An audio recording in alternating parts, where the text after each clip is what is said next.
Picture this, 1955, Chicago, the onion capital of the U.S. Traders are shouting, brokers are sweating, and onions, yes, onions have become the hottest commodity on the Chicago Mercantile Exchange. Two men saw an opportunity to make a fortune. They succeeded, and in the process, they broke the entire market and got onions banned from Wall Street forever. You can't trade onions in America. This is why. Welcome to Night Shift Chronicles, where we uncover the stranger side of history while most of the world sleeps. Before we continue, a quick shout out to all the night shift workers keeping the world moving while everyone else rests. If you missed our last episode on the Great Airship Mystery, the story of strange cigar-shaped craft spotted in the skies back in 1896, watch it after this video. That one's unforgettable. If you're tuning in during your shift, drop your time and location in the comments. We read them all. Meet our key players. Sam Siegel, a local produce broker, sharp dresser, Chicago native. Vincent Kosuga, a fast-talking New Yorker with a taste for high-stakes schemes. Together, they looked at onions and saw profit. It sounds absurd, but in the mid-1950s, onions were as valuable as gold. Farmers planted them by the acre. Traders flipped them for huge returns, and the Chicago Mercantile Exchange couldn't keep up. That's when Sam and Vince formed a plan. Let's corner the entire onion market. Bold, risky, brilliant, completely reckless. In 1955, Siegel and Kosuga went all in.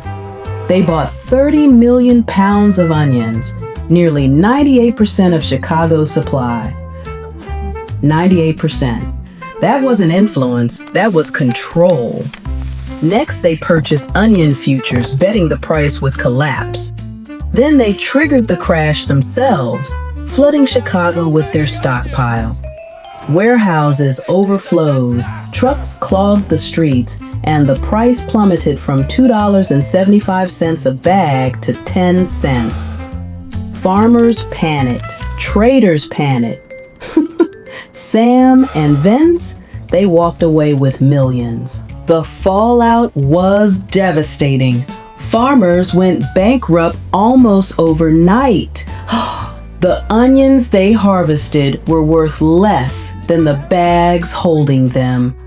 Warehouses filled with rotting stock, debts piled up, and entire livelihoods collapsed. Siegel and Kosuga profited, but they'd gone too far. Their scheme drew congressional attention. Destroying the entire onion economy doesn't go unnoticed. In 1958, Congress passed the Onion Futures Act, making it illegal to trade onion futures on any U.S. exchange. More than 6 decades later, onions remain the only agricultural commodity banned from trading. Corn? Legal. Soybeans? Legal. Onions? Permanently off limits. But what about Sam Siegel and Vincent Kosuga? Neither man went to prison. Siegel slipped back into the Chicago produce trade and stayed quiet. Kosuga? He opened a restaurant called the Jolly Onion Inn in Pine Island, New York, and kept speculating on other crops until his death in 2001.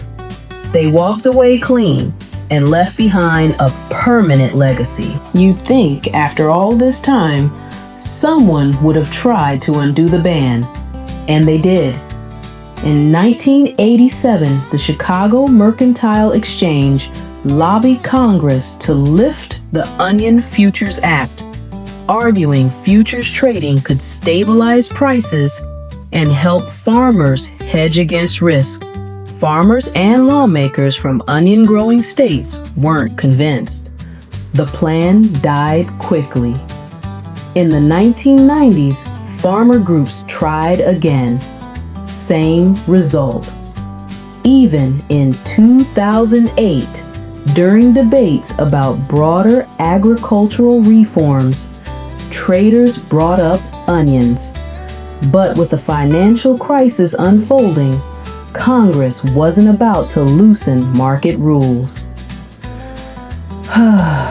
So here we are, 67 years later, and onions are still banned.